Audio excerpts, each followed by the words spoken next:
Hoje nós vamos conversar sobre 13 aspectos das ilustrações do livro Desesquecida, texto de Súria Escapim e imagens de Lumina Pirilampos. Vamos lá? O primeiro aspecto, então, que eu queria levar em consideração é o fato de que ela usa dois tipos de colagem aqui no texto. Um deles é esse tipo aqui, ó, que ela constrói a imagem a partir de recorte de papéis de outros formatos. Então, é um papel grande ou pequeno, a gente não sabe, ela recorta e constrói a luminária, constrói a menina, constrói a sombra da menina. Esse é um jeito de fazer colagem, que oferece uma gama de significações. Ela também usa aqui, nos detalhes, olha só, um outro tipo de colagem que ela recorta a janelinha e a portinha que já existem e coloca na imagem. Então, a gente tem aqui duas instâncias. Uma é uma construção de uma realidade a partir de imagens pré-concebidas e uma construção a partir de formas que ela vai configurando. Nessa segunda e na terceira imagem, a gente tem aqui uma imagem, uma construção simbólica que a menina, ela cabe dentro de suas memórias, ela cabe dentro daquilo que tá na memória dela. É uma imagem bem interessante, bem poética, porque ela vai ao encontro, né? Ela vai de encontro, ela é oposta ao nosso senso comum de que a memória é algo que está dentro de nós, é algo que está dentro do nosso coração, da nossa mente. Aqui, a ilustradora cria uma imagem e uma realidade no qual a memória é tão grande, é tão presente na vida da menina, que a menina, ela existe dentro dessa memória. Isso é uma imagem bastante poética, né? A ideia de que a nossa memória, ela toma conta do nosso entorno, assim. O livro, ele tem 3 partes, ele é dividido em 3 momentos. Nessa primeira parte, que a gente viu ali no outro momento e aqui, tudo é bastante colorido, tudo é bastante vívido, as formas são bem definidas, você não tem muito trabalho de nuances e de sombras, tudo é muito forte e contrastante. E se a gente for pensar, a nossa memória, ela tem a ver com essa ideia da colagem dos pedacinhos, né? A gente tem, a nossa memória, ela não é linear e ela não segue uma lógica cronológica.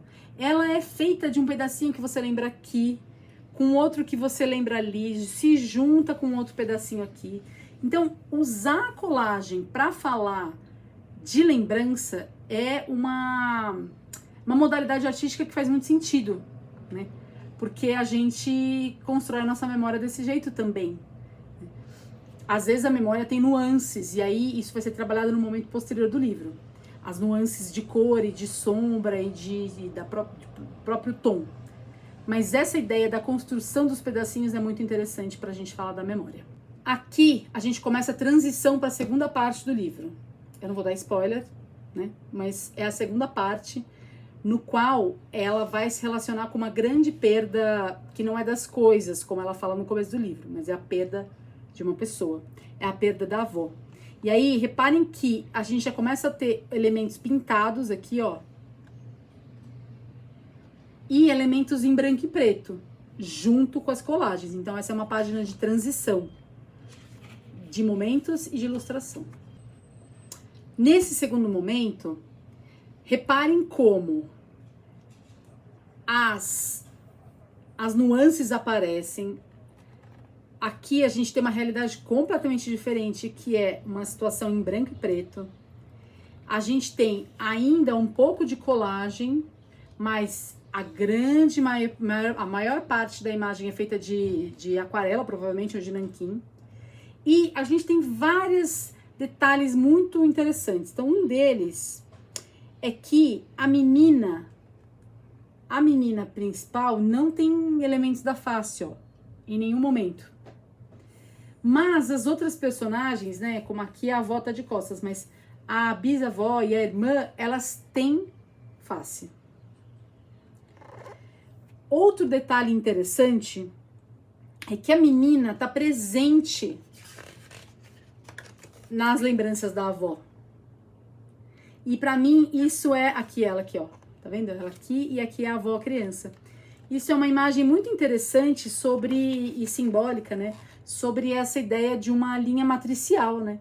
É como se a menina ela já tivesse presente na avó desde a avó ser menina. Aqui é a bisavó, né? Desde a avó ser menina. E essa é uma ideia muito, muito bacana, assim, né? E que biologicamente faz sentido, porque todos os óvulos de uma mulher já nascem com ela. Então, de alguma maneira, a gente já tá no útero da nossa mãe quando a nossa mãe nasceu, né? E nossa mãe já tá no útero da nossa avó quando a nossa avó nasceu. Então, é um jeito interessante, poético de falar sobre esse tipo de concepção, né? De conceito. Nessa página, existe um encontro entre a avó menina e a própria menina. E aí, reparem como a ilustradora, ela se usa, ela aproveita detalhes e ela aproveita a linguagem mesmo para falar disso. Então a gente tem elementos coloridos e de colagem que tem a ver com a parte que fala da memória da menina, né, dessa personagem aqui. Eles são feitos com colagem e colorido. Ao mesmo tempo, a gente tem uma realidade que corresponde ao universo da avó, que é feito de tinta e branco e preto. E aqui, quando a ilustradora usa esses dois jeitos de retratar numa mesma imagem, ela tá falando um pouco, na minha opinião, né, isso nunca é uma verdade absoluta, de como tem um pouco da menina na avó e tem um pouco da avó na menina. Aqui ela fala isso literalmente, né? Ela fala por meio da imagem e das modalidades de arte que ela usa. E é interessante ver como ela vai mesclando aqui as realidades, né? Esse encontro das duas com aspectos coloridos que dizem respeito à realidade da menina e aspectos em branco e preto que dizem respeito à realidade da avó. Tem uma outra leitura que eu fiz aqui, que é, enfim, todas as leituras que eu faço aqui são bem pessoais, né? Mas uma leitura de significação que eu achei muito bonita, que é essa ideia de que aqui ambas estão lidando com brilhos, né? Estrelas, parece aqui um pequeno estouro de fogos, esse pó aqui por trás, essas pintinhas coloridas que parecem pontos de luz. E aí eu interpretei isso assim como uma forma de ser um encontro entre o brilho das duas, né? E cada uma brilha, só que de um jeito diferente, o que tem muito a ver com a nossa natureza humana mesmo, né? Então esse é mais um aspecto poético de como a gente consegue acrescentar e incrementar significações que não necessariamente estão no texto, mas que ajudam a aprofundar as interpretações possíveis do texto. Aqui a gente tem mais uma página bastante poética, né, onde existe uma mistura da cor, que tem a ver com o universo da menina, e da memória da perda de entes queridos, sejam eles pessoas ou animais. E aqui, olha que bacana, né? Uma imagem de um gato feito de estrelas, né? Então a gente tem um gato feito de estrelas aqui, e aqui a gente tem uma constelação de peixe, olha só, né? Que tem uma relação direta com o gato, assim. Então, que imagens isso traz para você? Um gato feito de estrelas, né? A estrela é uma imagem muito poética, ela remete a brilho, ela remete à imensidão, ela remete à memória, né? Então, um gato feito de estrelas, ele tem muitas camadas de significação, assim. Aqui eu queria ressaltar um detalhe, que esse livro não tem numeração de página, ó. Se você for olhar aqui nos cantinhos, assim, ó, não tem numeração de página em nenhuma das páginas, né? E para mim, isso trouxe uma coisa muito interessante sobre a memória, porque a memória, ela não tem uma lógica, ela não tem uma ordenação, ela não tem uma cronologia, né?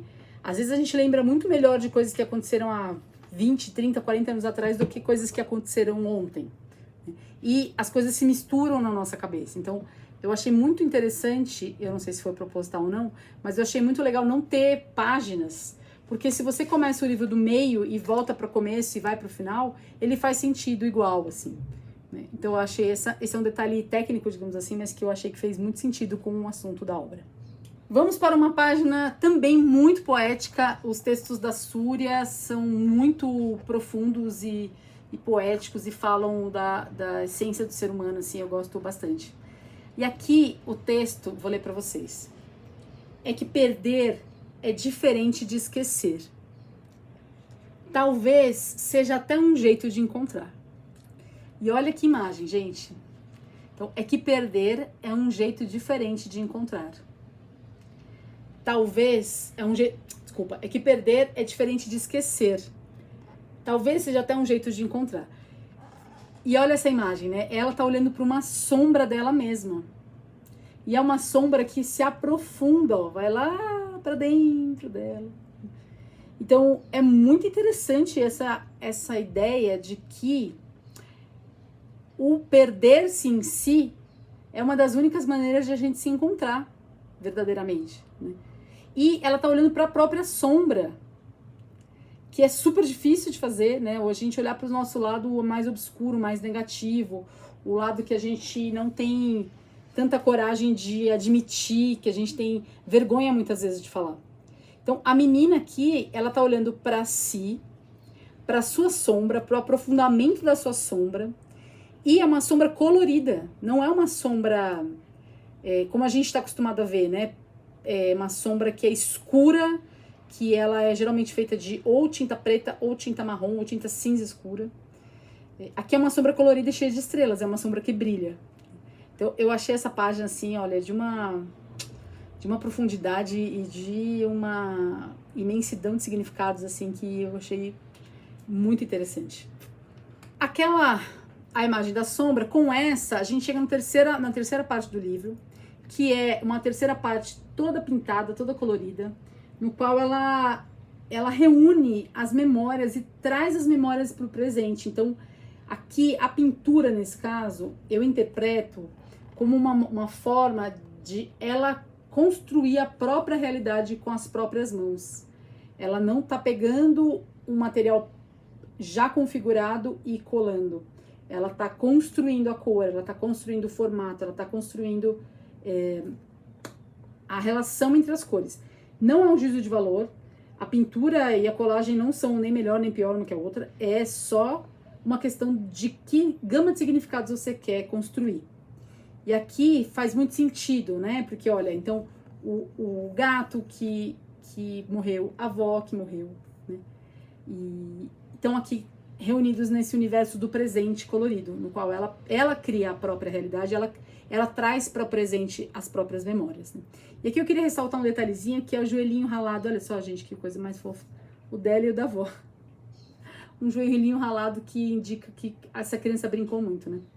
Então, esse é um detalhe muito, muito bonitinho, assim, muito significativo para a trama. E a 13º ponto de análise aqui é essa página final, no qual a menina, ela se vê muito maior do que ela mesma, né? E é como se fosse um eu maior aqui, um eu superior. Muito, muito brilhante, feito de estrelas, feito de céu, né? No qual ela mora no seu próprio coração, que também é uma imagem muito poética, né? Muito bonita. Então, esses foram os 13 pontos, 13 aspectos sobre o livro da Súria e da Lumina. Eu espero que vocês tenham gostado. Eu gostaria de convidar vocês a lerem esse livro, comprarem esse livro. É um livro feito de forma independente e extremamente sensível para falar sobre memória, sobre perda de entes queridos, perda de coisas, que vale muito a pena. E como vocês viram, é um livro belíssimo.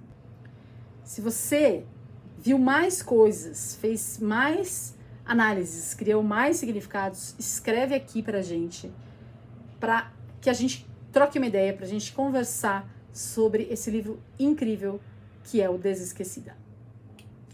Muito obrigada, até a próxima.